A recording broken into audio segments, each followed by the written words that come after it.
आपको किसी ने घर बुलाया और आप घर गए, द्वार पे जाके घंटी बजानी पड़ी, फोन करना पड़ा, 5 मिनट खड़े रहना पड़ा, तब जाकर के व्यक्ति निकल करके आया। ऐसे कि घर दोबारा नहीं जाना। क्यों? प्रयास ही नहीं किया कुछ भी। और प्रयास का क्या, आप घर गए महाराज, 1 किलोमीटर पहले ही आ गए, अरे आ गए आप, आओ आओ संग चलो, माँ बाप पुष्प पुष्प बरसाए। आपकी इच्छा नहीं है लेकिन उसने प्रयास किया, तो इसका मतलब प्रेम है। प्रयास नहीं करता है। अभी प्रयास भी कहां कहां, बेटी के घर, वहां पर प्रयास की इच्छा नहीं होनी चाहिए कि वो बहुत प्रयास करें। बेटी के विवाह के बाद उसके घर जाएं तो वहां इच्छा नहीं होनी चाहिए। दूसरा, मित्र के घर, वहां पर भी बहुत इच्छा नहीं होनी चाहिए कि वो बहुत प्रयास करे।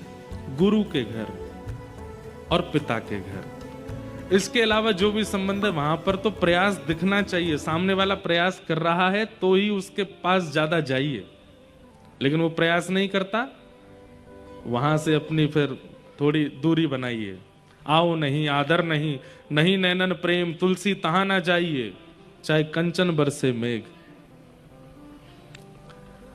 प्रयास प्रेम को दिखाता है। ठाकुर जी ने गिरिराज जी में बिल्कुल प्रयास नहीं किया, लेकिन वंशी धारण करने में कितना प्रयास करते हैं ठाकुर जी।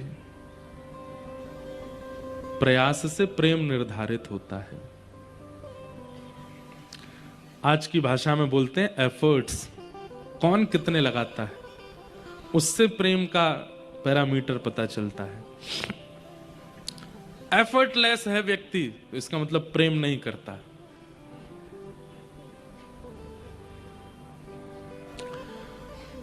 ठाकुर जी ने ऐसे ही उठा लिए गिरिराज जी। अब जैसे ही गिरिराज जी उठाए, सब ब्रजवासी नीचे आ गए। अब तो ब्रजवासी ने अपनी अपनी छड़ी लगा ली नीचे, क्योंकि गिरिराज जी बीच में खड़े हैं। ठाकुर जी कभी इधर को जावे, कभी इधर को जावे, ब्रजवासी नीचे छड़ी लगावे। और ये पूंछड़ी के लौटा कौन है? ये हनुमान जी महाराज हैं।